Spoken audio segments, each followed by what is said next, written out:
Welcome to the Mental Health Minute podcast. My name is Chris Salyards, and I'm the Executive Director for the Bridge Youth and Family Services.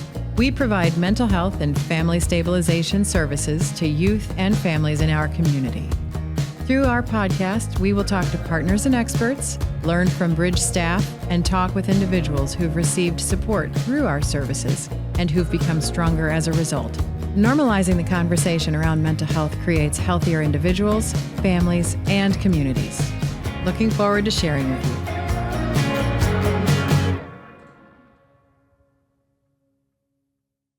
Welcome back to another episode of the Mental Health Minute. I'm Chris Salyards, your host from the Bridge Youth and Family Services. Today I have my guest, Billy Kaplan, LCSW. I'm going to let you introduce yourself and where you're from and what you know. I hope I know something. Billy Kaplan, and I'm the president and clinical director of Treehouse Health. We're a small private practice in Wilmette, and we focus on children, teens, and adults, and especially working in serving the adoption families. Mm-hmm. And we've known each other for a long time. Let's not talk about how long it is.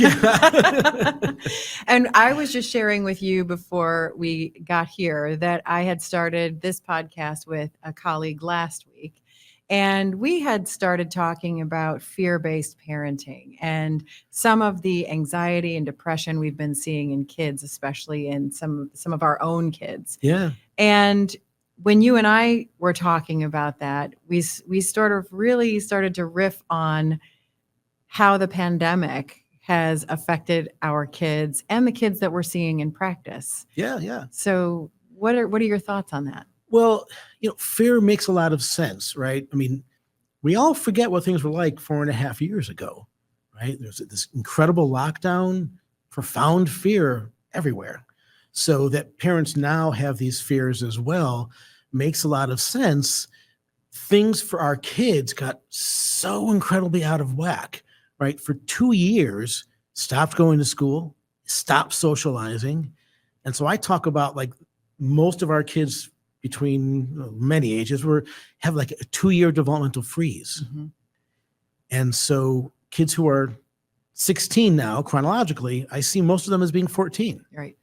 And so it makes sense that parents are afraid because everything changed in the world and technology made a big difference with the pandemic as well. I mean, I'll get into it. It's a dangerous topic, but phones, right? I mean, when the pandemic started, we said, okay, y'all can get on your phones. This is how you can connect with other kids. So go. And we parents were like, okay, we have to work. We'll be in that room. Here's the screen. Go do your thing, and we'll pick it up again later on. Well, 2 years later, right, now you need to get off your phone. Mm-hmm. And so it's this great challenge of, the world looks so different now. So it makes sense that parents would have a lot of fear. Mm-hmm. But what's the future going to hold for our kids? Because my kid is 16, but they're acting weird for a 16-year-old. Well, how about for a 14-year-old? Does it make a difference there? Right. And she was saying, too, that research is showing that the frontal lobe is developing slower. And so cognitively, our kids are achieving at about 22, 23, what we were achieving at 18. Oh, wow. And society is also shifting in that when I was 18, I couldn't wait to move on with my life. I was like, I'm going to college. I'm getting my own apartment. I'm going to have 2 jobs. It's going to be great. Absolutely. And we don't have that opportunity. So the place that the world is in now, post-pandemic, is compounded. The issues are compounded by emotional development, brain development, societal development, right, economic development. So this feels like a really big ball. Well, if you think about it, everything flipped in the pandemic. So normally the way that our brains organize, right? We spend a lot of time thinking, then time being like social, then a little bit of time on regulation and very little time on survival. If you think like an inverted pyramid. Okay. With the pandemic, it completely flipped. Survival was huge. Are we going to live? Mm-hmm. And for some of us, and I know me too, I really was affected by the pandemic in the beginning days because I was afraid not only of myself getting sick and dying, but I had an elderly father at the time and worried sick about passing it on and having fears of that. Mm-hmm. So I see where all that stuff came from. Mm-hmm. And so in the inverted pyramid, if you're worried about survival and regulating, there's not much room for cognition left. Mm-hmm. And the pandemic, especially the lockdown, was a trauma.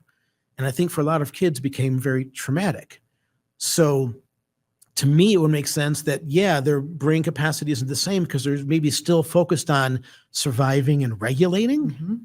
because, kids were that scared. I think about my own kid going back into the schools. Like, okay, you told me to stay away from everyone because everyone could kill me.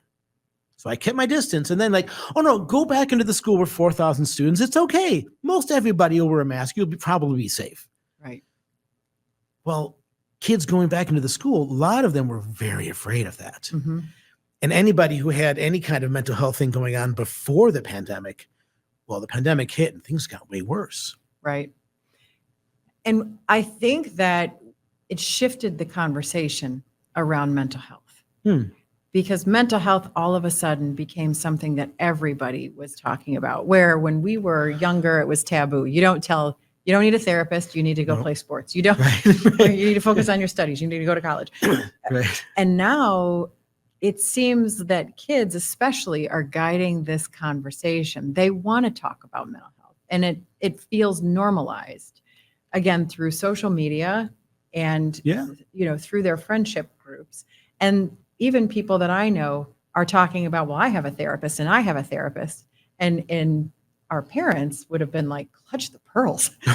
Why are you talking about? Don't tell the family secrets, right? We do not talk about We don't talk about these things outside. And feelings? What are those? Right? We don't have, we stuff them way down deep. No. Yeah. Don't hang on to them. Well, in the pandemic, a lot of people did stuff them down deep. Yeah. Because they were so afraid of things. And, we talk about PTSD, right? Post-traumatic stress disorder.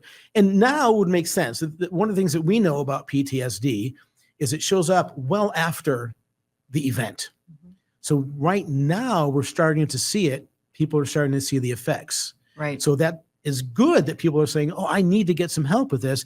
I'm not sure people are still, okay, I have a pandemic soapbox. I know this, right? Because even in my own practice, when people come in, one of the questions I always ask in the first session is, well, tell me about your experience of the pandemic.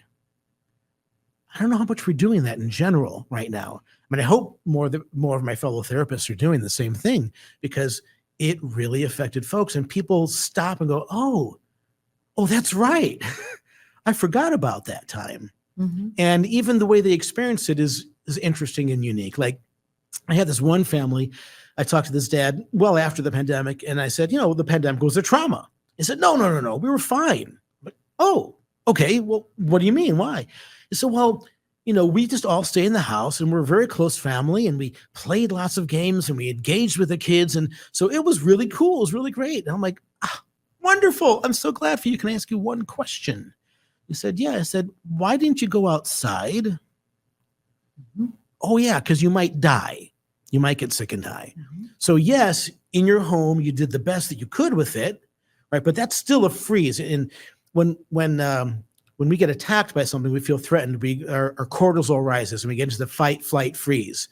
Well, for all of us, was it 2.5, 3 months? We all froze, literally.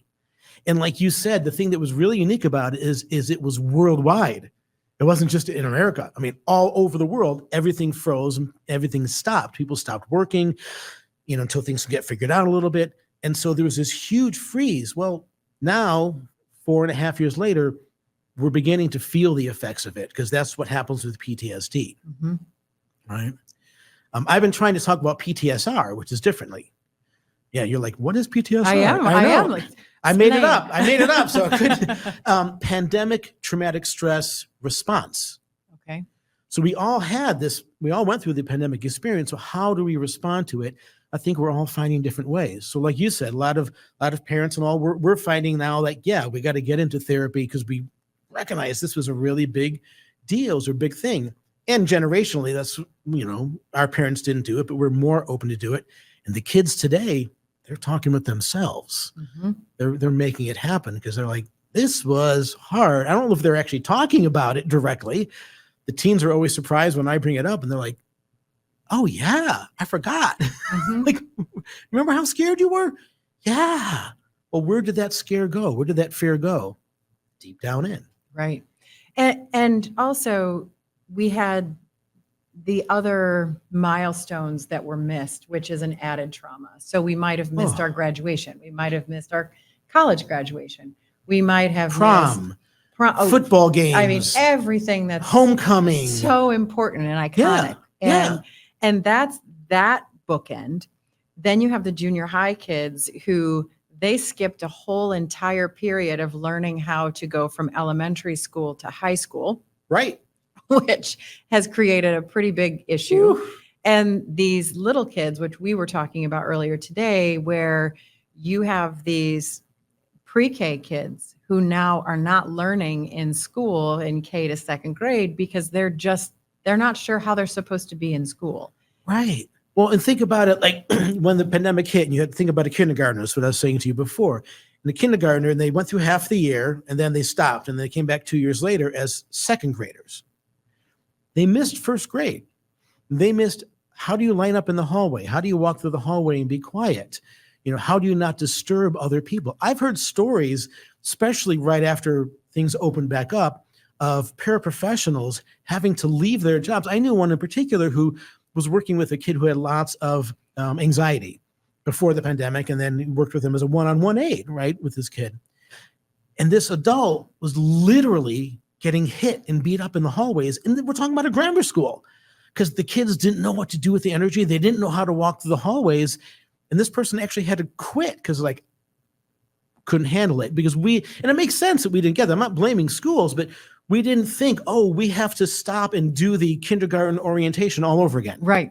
Because they never got that. Right. And like you said, all those milestones, we missed all those. Mhm. But think about all the birthdays and the events. I think about Christmas and Hanukkah, right? Mhm. My own in-laws were completely isolated at Christmas. Mhm. In the freezing cold, we all went out there, though, and we did sing some Christmas carols to them to give them some experience, but they're 20 feet away from us. Yeah. And still, it was very impactful, but all those events, all those milestones got missed and didn't happen. And so for the kids, and for some of us adults too, it's like we're still behind and still working to catch up to it. And so getting some help and trying to figure out, why am I anxious now? Or, why are my shoulders always tense? Mhm. We might not even know it has to do with the pandemic. We're just feeling these feelings. Right. So we got to find a way forward. And so, like you and I both know, therapy does help.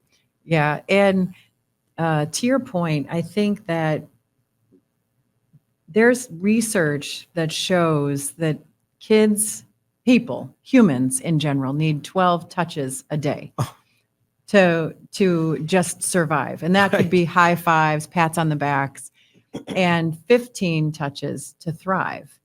And so through that's another huge piece that was missed with kids, especially if kids were then in homes where they weren't getting their needs met on a basic level. And Sure. and how much of that then was exacerbated by the pandemic. And then these kids are now coming back into schools, and they're not functioning because they weren't getting their basic needs met. Right. They're not getting those, those touches to survive and to thrive. And so on a personal level, I think it's a lot of work to give someone 15 high fives a day. Yeah. Well, and like you said, you were talking about families that already had challenges.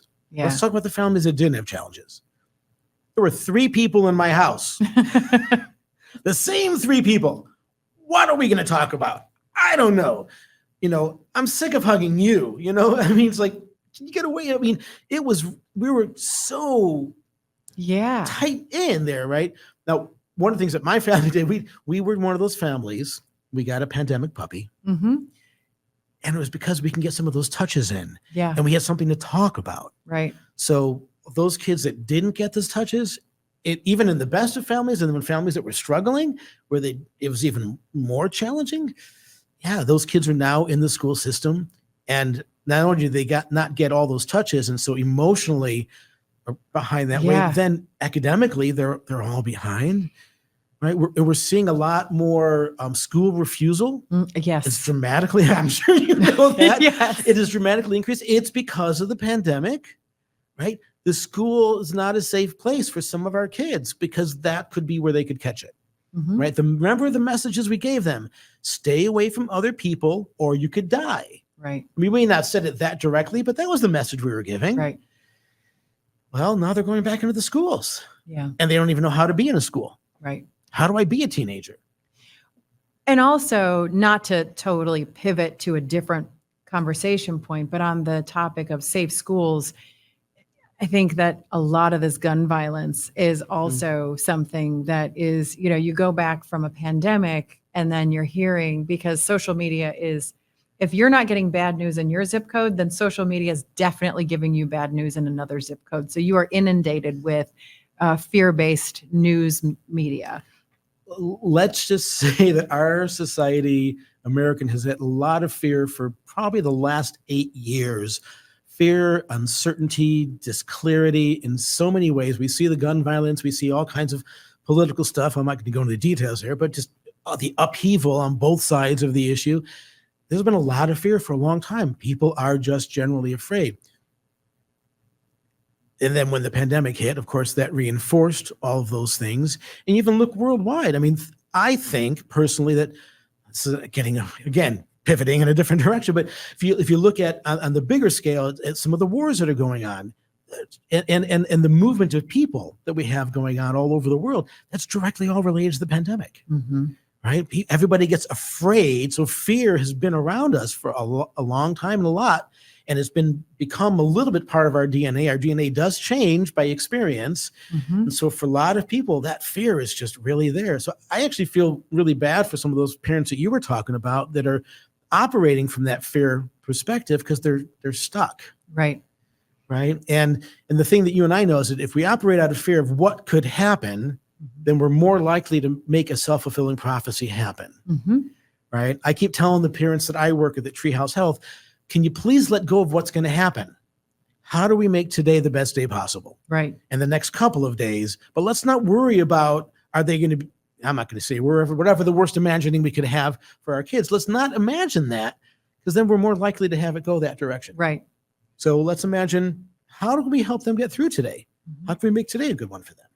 So if you were to have a room full of parents who came to you for support because they are really in this stuck place and everything feels big, but almost monumental big because every challenge just feels huge, what is the first piece of advice that you're going to give to parents for right now? I mean, that's a loaded question because you're like, based on what? But no, that's good.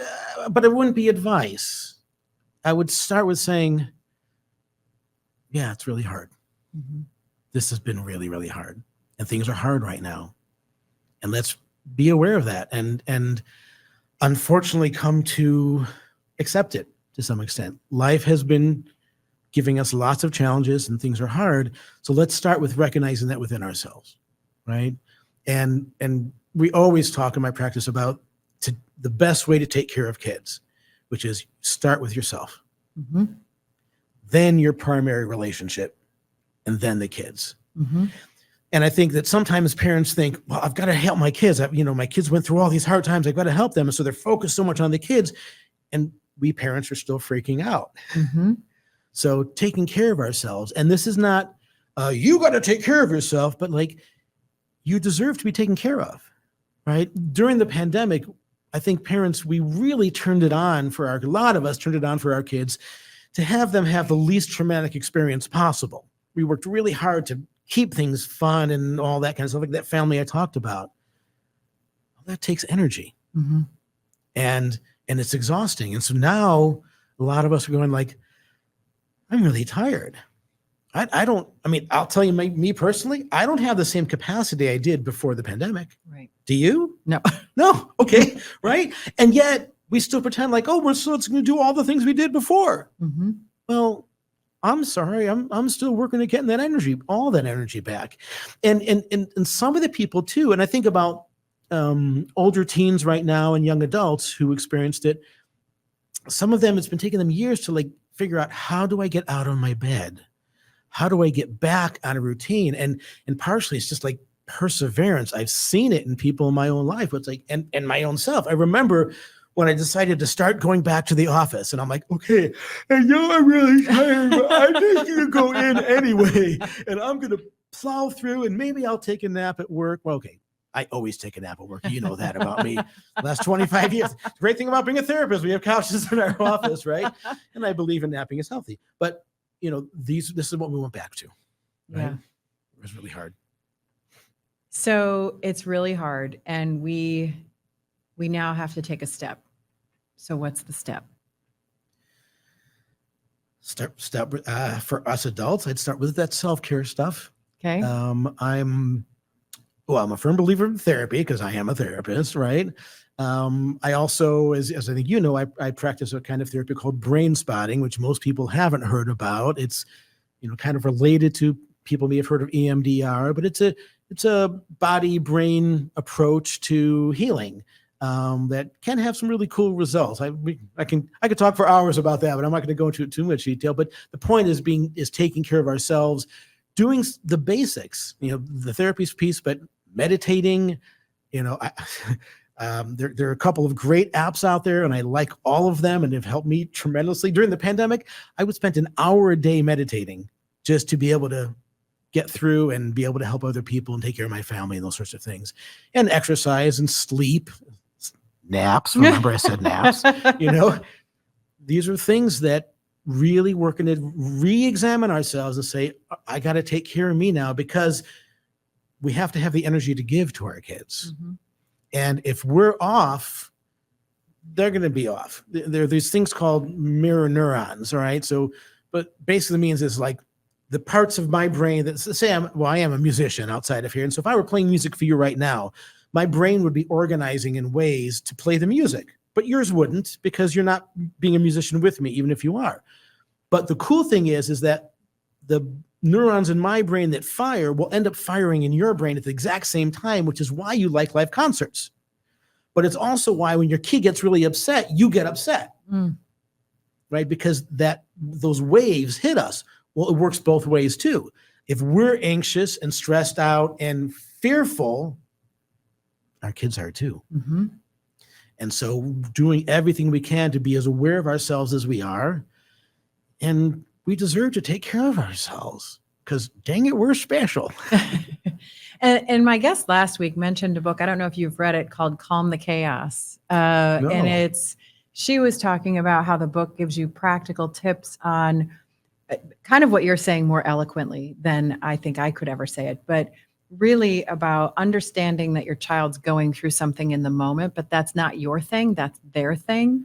So how can you remind yourself to stay present and not absorb that energy to give it back? Absolutely. And so being aware of mirror neurons, and so then asking the question, all right, my kid's upset and I'm upset. Am I actually upset, or am I just feeling their feelings? And you can actually do that. I've done it myself as a clinician. I walked out of a session at the end of a day one time and noticed on my drive home I was getting very anxious. Mm-hmm. I'm like, why am I anxious? And I thought about all the possible reasons I could be anxious, and I was like, I'm not anxious. The last person I worked with was really anxious, and I absorbed some of it this time. So then I was able to let it go, and I got to go home and just be with my parents without my family without the anxiety. And that's such a key piece, especially for developing clinicians. We hear a lot about vicarious trauma and taking all of that home with us, and what do we do with it? And I think that it's not just therapists. If the world is as dysregulated as it seems through this post-pandemic environment that we're now sort of navigating, how can we start to flip the narrative to help people really understand that what's mine is mine and I own it, and it's mine to take care of?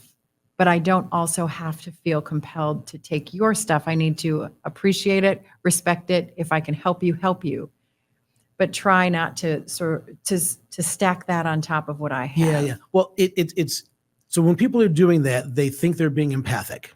Right. But that's not empathy, that's sympathy. Mm-hmm. What sympathy is taking on the other person's feelings. Mm-hmm. Empathy is about helping the other person to feel felt without taking on the emotion. Mm-hmm.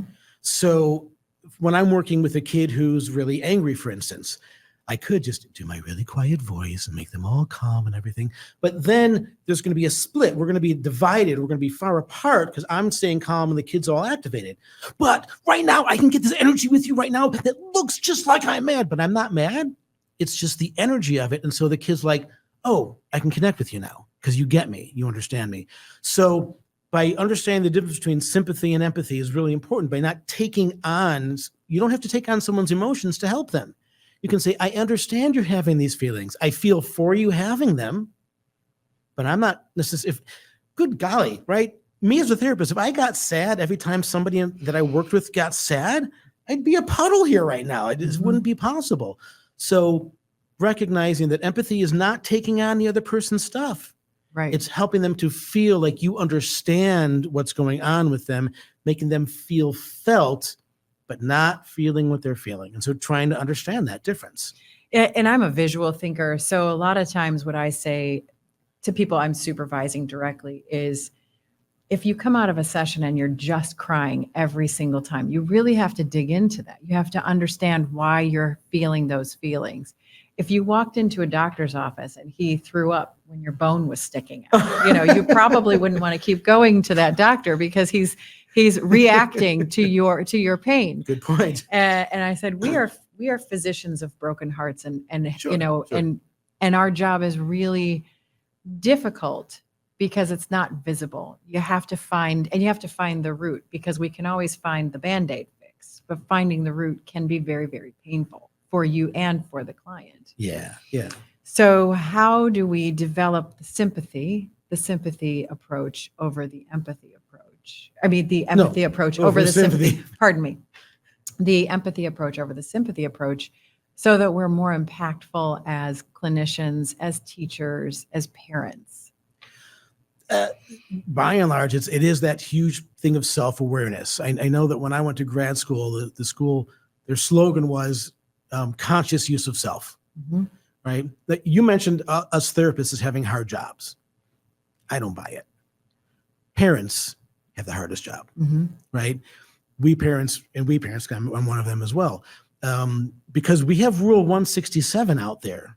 The parents have all this burden on them, and so it is the hardest job because we have to manage it for an hour, right? You've got, a kid, someone comes into my office, a kid comes in, they're going to leave. I get to say goodbye and I get to go home. As a parent, we don't get that option, Mm-hmm. right? So it's a lot harder. So building community, right? One of the things that happened during that pandemic is we all got isolated.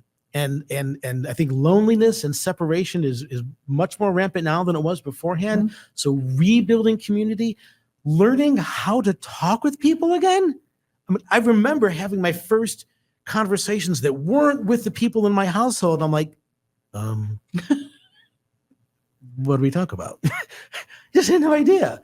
And I remember, first friend that I went out to coffee with, I felt so bad for him. I basically dumped on him. I'm like, the pandemic stunk and it was horrible and all this stuff. And he's like, okay. Okay, back up. You're not ready to be in society. You're not ready to be in society yet. Exactly. So I went back and did some more of my own work, because I do my own work, of course. It's a rough time. Yeah. It's a rough time. Keep going back to that. Yeah. And what would you say? I think we're talking about people who have partners, resources, family members. We see a lot of single parents. Yeah. Working 2 jobs, trying to keep the kids fed. The cost of housing has skyrocketed. Some of the kids have issues in school, and so they're trying to keep up with those and keep the younger ones going. And that certainly doesn't define the Bridge client, but it certainly defines a group of them. And so telling the mom that you need some self-care, I think she'd probably punch us in the teeth, because that feels a bit flip. Right. If I said it just like that would be flip, right? How I have said it to people, though, is, okay, So you're driving home from your second job. What if you park, if you can do this in your neighborhood, park a block away from your house before you get home and turn on the Headspace app, for instance. There's lots of other ones out there, and do a 10-minute meditation before you walk in the door. Mm-hmm. Or, bathroom meditations are really good. Everybody gets to go to the bathroom. So I'm going to take 10 minutes for myself and go to the bathroom. Any little ways, little tiny things. And I like to remind folks that they are worthy of it and deserve it. They're working so hard and doing so much for their kids as best as they possibly can. So finding those just tiny little things, it is really, really hard. And every reason to say, screw you, Kaplan, I can't do that. I'm like, well, okay, it may feel like you can't. And how many times have you gotten to work? Maybe it is 10 minutes early. Chris, before I got over to you today, I spent 10 minutes meditating in the parking lot because I got there early. And I'm like, I'll just use this little bit of time here just to calm myself down, get centered. Or while I'm driving, I also encourage people, and I know I do this a lot, to think about what am I listening to while I'm driving? Mm-hmm. Because if I'm listening to really up-tempo, loud, rambunctious music, well, that's not going to help me to calm myself. And, on the other hand, I'm not going to listen to an active meditation while I'm driving because I don't want to fall asleep, but something kind of in the middle. Right. That's going to help give me some energy, but not rile me up and maybe help calm and soothe my soul a little bit. So it's little steps. Little tiny steps. And remembering that you deserve it, that you're worthy of it. And I think that's the message that feels like it got lost. I think so many people feel like their feelings of loneliness and isolation make them feel unlovable, unworthy of love.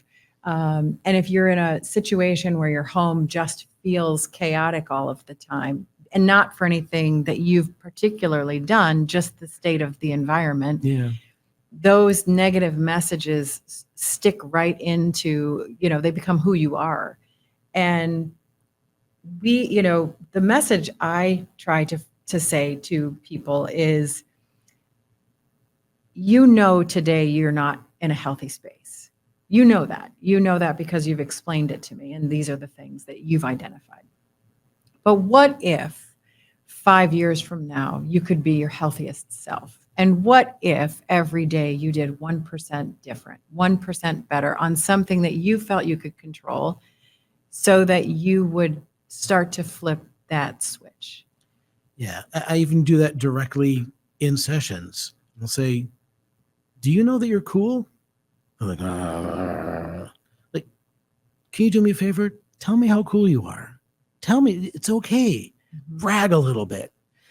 Look, the other thing about the pandemic is it made all of us parents feel like failures. We didn't protect our kids from the trauma of all that stuff, whether they got sick or not, but all the rest of it. We couldn't protect them. So part of us feels like a failure. It's like, I couldn't stop them from having to have this experience. Mm-hmm. Well, it's not about us, and it's not our fault that happened, right? And it's not about us. It's one of the things, it's one of the exercises I do with parents a lot. Can you do the exercise with me? Sure. Just repeat after me. It's not about me. Now tell me like you believe it. It's not about me. No, tell me like you really believe it. It's not about me. No, really believe it. It's not about me. Okay, now I believe it. Okay. But we'll just do that in session. Right? Have those moments. And then I'll be like, so you see how it made you laugh? What was that experience like inside? Let's look at that and remember that. Let's take those little moments and we can, in therapy, we can create them, and we can do those at home too. Mm-hmm. Right? And if you're at home listening to me right now, it's not about you, and you've done the best you could, and you've given it everything you got and more than you knew you could. Okay. That's cool. Mm-hmm. Right? That's what we can do. Yeah. And those messages, I feel like if we can continue to plant those seeds, even in our community, to your point, we've lost this sense of community. I feel socially awkward, even going outside of my house, looking at my neighbors like, hey, how many people live there now? Is everybody still with us? Right. And even talking to people at the grocery store, kids working out in the mall, I have so many thoughts right now spinning. One of the things that I've noticed is that people apologize so quickly Oh, for how slow they are being because they're trying to figure something out. And I often say to them, you're fine. I'm not in a rush. yep. And if I were in a rush, I wouldn't be buying shoes. So take your time, take a deep breath. And I've asked the question directly, do you feel like you're being abused by your customers? Because the amount of times you've said sorry to me in 30 seconds leads me to believe this is a very stressful job for you. Yeah. And that goes back to losing sight of community. Losing sight of community, also losing sight of taking care of each other. Exactly. Right. I'm going to tell a favorite story of one of my kids in childhood, from her childhood. I was opening the door for someone to get into the grocery store. And she said, Daddy, why do you always open the door for people? I was like, well, because it's our job just to make the world a better place for the people right around us. And that person's right around me and they're older than I am. So I'm just being nice. And that's what you did with that shoe person, right? So part of it is, how can we work to spread joy and care? Exactly. Right? Just getting back to working with the person who's helping me at the coffee shop, right? It's not a great job. I understand that. And so I'm going to be as pleasant as I can and tip you as well as I can. I don't know about you, but my tipping went way up. Forget about the fact that it's all automatic now. But, Right. It was doing that anyway because it was such hard work. And it's got to lift people up and share joy and care and concern. That was beautiful. You said, it sounds like things were really hard for you here. That's not fair, right? I get that. Well, and my kids yell at me all the time because they're all teenagers. So like, oh my gosh, I'm so cringy. And they probably would say I use the wrong word, but they're like, why do you talk to everybody? Why can't you just get through the store and not say something to someone? Isn't that the truth for us? And I'm like, well, because you never know what someone woke up with. And if I can remind them that they are still a worthy human, yeah, just pass a compliment, just give them a nice gesture. I feel, and Jason Stollard, who is hosting this podcast for us, Jason and I talk about that all the time. The power of kindness. How can we take a grassroots effort to just wrap our arms around our communities and say, if you're struggling, there's lots of places you can go. It doesn't necessarily have to go to therapy. Just, I'll have coffee with you. I will talk to you. I will give you a compliment. I will be nice to you. I'll meet you, complete stranger, and just be nice to you. Just be nice to you. If I can pull up some joy today, I'm just going to let it effusively out and share it because why not? Right. I mean, a number of times I've said to kids, look at how beautiful it is out today. Remember, it's nice out. Just being able to look for all those things and reminding people. The Dalai Lama told a story in this book about how he, if I'm remembering correctly, how he was on his way to a funeral of a friend of his. He was very, very sad. He was feeling really, really terrible. And as his car, because he has a car, he doesn't drive, was going, he saw somebody in the field struggling, and he had the driver stop. And to make himself feel better, the Dalai Lama, he got out and helped that person in the field. He's like, in my grief, what I need to do to feel better is to give to others and take care of others. I'm like, I can't be no Dalai Lama, but wow. Isn't that amazing? It is. And to come full circle, fight, flight, freeze, or fix. And I find that I'm a fixer. So when traumatic things happen, I go straight into mode and I'm like, how can we pull this together? How can we fix this problem? How can we put this life together for you to get? You're cracking me up because at the very beginning of the pandemic, I went through that same thing. And so what my response is that I took all the rags that we had and I cut them up into smaller rags so that if we ran out of toilet paper, I could fix it and take care of our family. Like, what was I doing? What was it? This is the most insane thing I could imagine, but that's what I needed to do. Yes. To protect my family. I need to make sure that we had enough cloth around if we need it for anything. Exactly. I think I bought groceries and had them delivered to everybody that I knew. And this fix idea is not my idea. I stole it fair and square from someone else who gave an amazing presentation. So, but I do think there's something to that. The problem is just like with fight, flight, or freeze, you're not addressing the emotional impact of the issue. You're just sort of ignoring it in the best way possible. Yeah. If you're just doing a lot of fix, Yeah. then you're putting all your stuff out to the world and not looking at all inside. Yes. Right. It's like, oh, I don't want to deal with this, so I'm just going to fix everything and clean everything. And, okay, I get that. My mom, of blessed memory, used to be, whenever I was like, oh, mom's nervous because she's cleaning. Oh, yeah. Yeah. She never knew it. She never knew that she was anxious and all those sorts of things. She didn't really get that. But yeah, when I'm on the floor scrubbing floors or moving furniture, my husband's like, oh boy, what's happened? This is like a DEFCON 5 situation. No. So do we want to talk about it or we want to ignore it till the weekend? So one of the things, I'm going to put you on the spot as we sort of wrap up here. Okay. What if you could offer one book for people to pick up and read that you think would be super helpful for them? What is a book that you would recommend? For parenting or for parents? Okay. Well, can I do a DVD instead of a book? Especially for me, because I hate reading, but yes. Okay. There is an amazing video called Chaos to Healing that you can get on Amazon.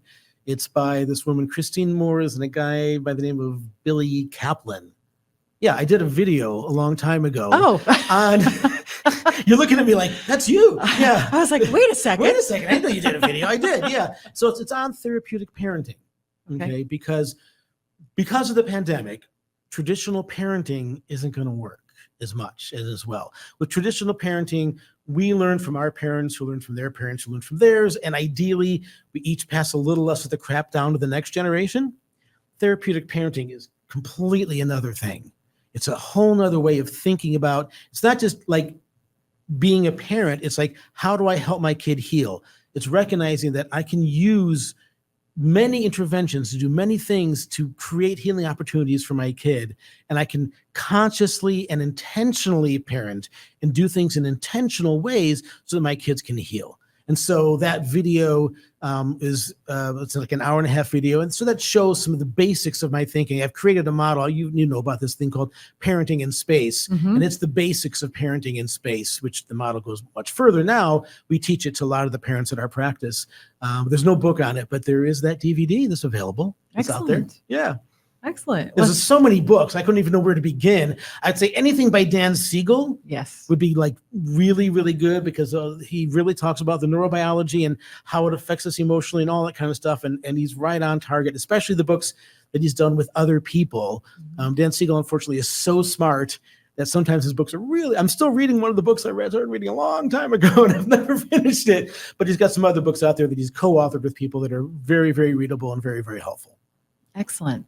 Yeah. Well, thank you very much. Thanks for coming to the podcast. Been a great pleasure. Thank you. And thank you to all the listeners. Find us on bridgeyouth.org and sign up for our newsletter for more information. Thank you.